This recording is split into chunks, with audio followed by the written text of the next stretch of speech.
Hoy, en un poco más de podcast, tenemos la entrevista con el señor Andrés Barrios Rubio, un hombre que es conocido por su aguda visión sobre el futuro de la radio universitaria en Colombia.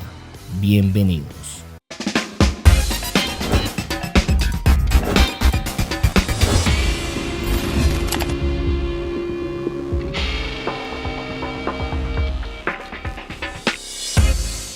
Buen día para todos, bienvenidos una vez más a un poco más de podcast. Hoy tenemos un gran invitado y pues hoy tenemos el placer de estar con Andrés Barrios. Hola ¿Qué Andrés, tal? bienvenido. Un saludo para todos y muchas gracias por la invitación. Cuéntanos quién es Andrés, qué haces, a qué te dedicas. Bueno, yo soy Andrés Barrios Rubio, soy comunicador social periodista, tengo una especialización en edición digital y multimedia con una maestría en administración de empresas con especialidad en dirección de proyectos y un doctorado en contenidos de comunicación en la era digital. Estoy vinculado a la academia desde el año 2003, a los medios de comunicación desde 1999. He tenido la oportunidad de hacer radio deportiva, de hacer radio de noticias, hacer radio de entretenimiento, hacer radio universitaria. En 2019 me dio la locura de ponerme a escribir columnas de opinión y escribo columnas de opinión. También he hecho podcast, actualmente hago la columna, hago el podcast y creé la emisora virtual de la Tadeo. La dirigí desde 2008 hasta 2021, entonces he tenido paso por las distintas fases de la radio, incluida la radio pública, donde también tuve la oportunidad de tener un paso para hacer programas deportivos y hacer un poco de todo lo que he hecho en el medio. Y pues ese tránsito me ha vinculado un poco con la investigación, con el explorar el mundo de la radio más allá del hacer radio y encontrarle un poco el sentido a la teoría en función de la práctica. ¿Qué llevó a Andrés para que se interesara tanto en lo que es la radio en el área digital? A ver, ahí entramos en una discusión bastante profunda y es: los medios de comunicación no van a desaparecer. La prensa viene desapareciendo desde 1929 cuando llegó la radio. Sí. La radio desaparecía desde 1954 que llegó la televisión. La televisión desaparecía desde el 90 porque llegó internet y todos están ahí. Sí. La radio hoy está más vigente que nunca. La radio tiene muchísima audiencia. En Colombia es el medio de comunicación con mayor penetración en el país y es el medio que ha logrado calar en las distintas audiencias, porque nosotros somos un país de una cultura sonora impresionante. Sí. Mientras en Colombia la radio tiene una penetración del 80%, en Perú tiene del 40%, en España está en el 47%, en Ecuador está también alrededor del 43%. Entonces, si tú te das cuenta, la radio tiene mucho campo de expansión. Y dentro de lo digital, la radio encontró su razón de ser con el podcast, con la incorporación de los audios en WhatsApp, que prácticamente hay gente que le manda a uno un podcast en vez de mandarle un mensaje y cosas por el estilo. Entonces, aquí lo que hay que ver es cómo es la transformación de los medios, cómo los medios se empiezan a reinventar y cómo los medios encuentran una razón de ser dentro del ecosistema digital. La radio tiene el sonido y el sonido es su columna vertebral. Sí. Ahora, que viene la imagen, que viene el texto, que vienen otros elementos, sí, a complementar la razón de ser del sonido. Pero el sonido es el teatro de la imaginación. El sonido tiene miles de elementos y de virtudes que la gente las desconoció y no encontró que el ser humano llega al mundo y su primer contacto con el mundo es el sonido, donde identifica voz de papá, voz de mamá, empieza a asociar imágenes, empieza a darle otro sentido y otras características. Entonces, en esa medida, lo que va a desaparecer es el transistor.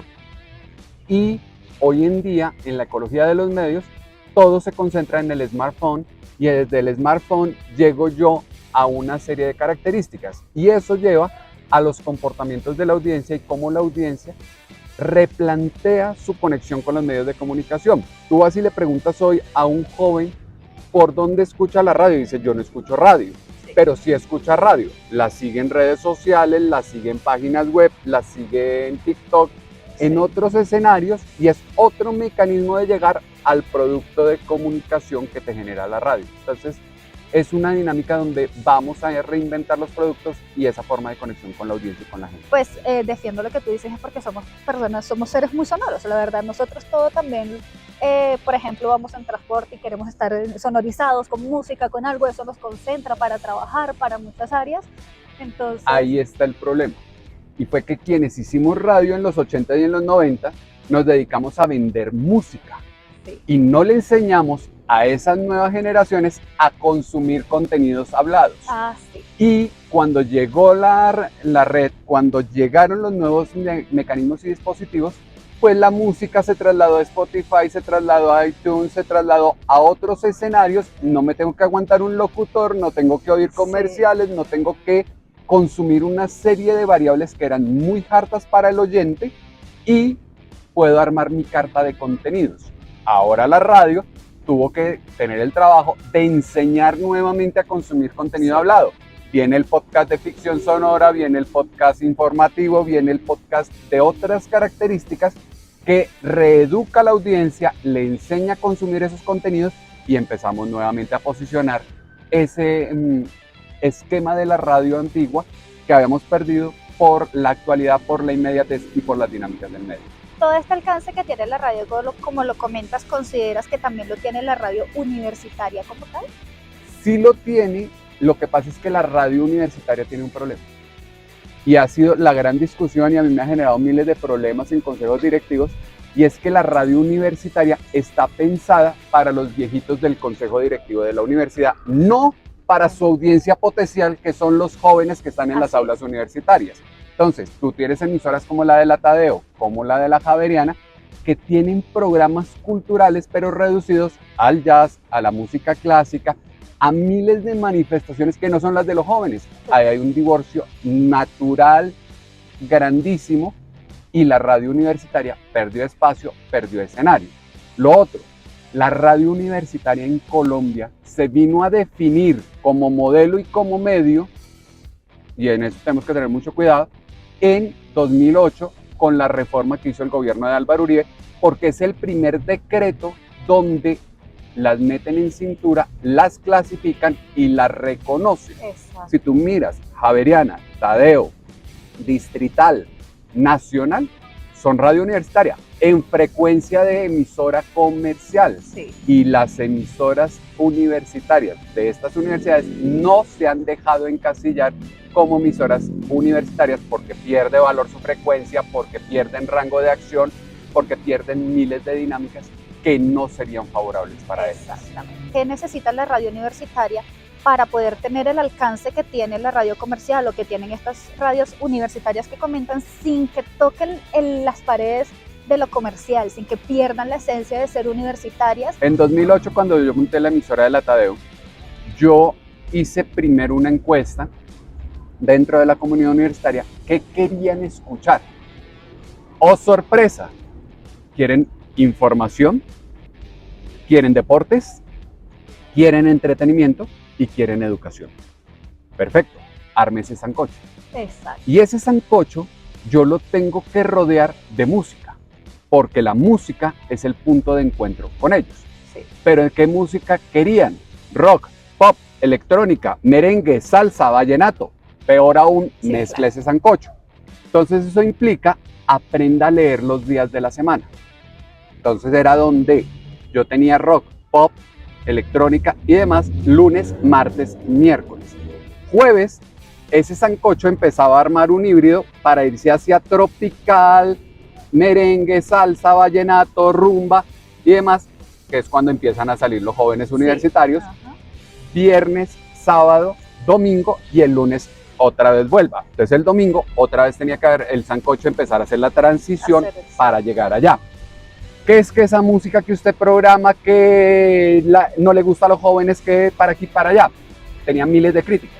Yo sacaba el Google Analytics y le mostraba, a ver, si a mí me escuchan el sábado como me están escuchando y el domingo, ¿qué pasa? Sí. Están rumbeando conmigo, Claro. están entreteniéndose conmigo. Entonces la música no es. Y empecé a bajarle el perfil a los temas académicos. ¿Cómo es bajarle el perfil a los temas académicos? Tenía un proyecto de investigación de ciencias. Necesitaba entrevistar a esos investigadores. Entonces llegaba con el trabajo de investigación, te decía, te toca entrevistarlos, léelo y mira a ver qué les vas a preguntar. Entonces, claro, llegaban los investigadores pensando que iba a ser una entrevista dura y no, era el joven con las inquietudes que le habían quedado y empezó a tener eso, otra convergencia, otro Claro. éxito. Por eso te digo, no es para los viejitos del consejo directivo, es para los jóvenes. ¿Cómo le empiezo a hacer esas transiciones y cómo dentro del día yo aprendo a leer, que es duro, que es fuerte de contenidos, que es la mañana, cómo eso le voy dando una transición hacia entretenimiento y en la noche le voy dando musical y empiezo a leer a mi audiencia, empiezo a ver los comportamientos de mi audiencia en el tema de contenidos y de programación. Lo otro, yo no puedo pensar que la radio universitaria va a llegar a los niveles de audiencia de la radio comercial.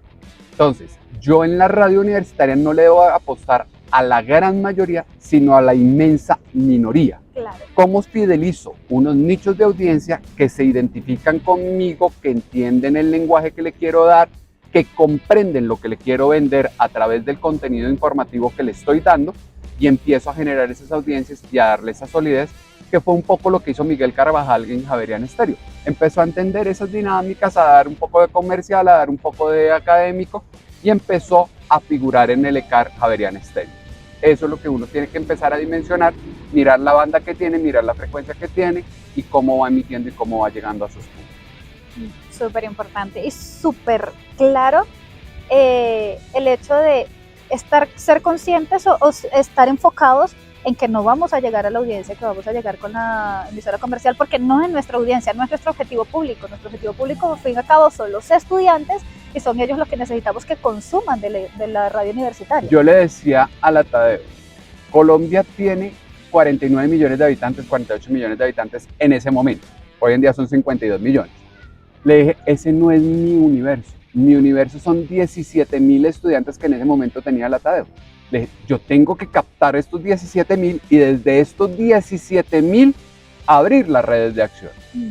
Y fue cuando la emisora empezó a figurar en las encuestas de los estudiantes nuevos que llegaban a la universidad. ¿Cómo se enteró usted de la universidad? Por la emisora. ¿Cómo se enteró usted de la emisora? Porque la vi en la feria del libro, porque fue a la feria de mi colegio, porque estuvo en no sé qué, porque programa tal cosa, porque mi hermano la escucha. Sí. Entonces les dije, ahí está el éxito, ahí vamos ganando y eso es lo que usted tiene que medirle como éxito a estas emisoras. Son sin ánimo de lucro, son emisoras que cumplen una función de educación, entretenimiento y demás que dice la legislación colombiana. Cumplamos con ello y apostémosle a ello, metiendo una serie de contenidos que se asemejan con la radio comercial.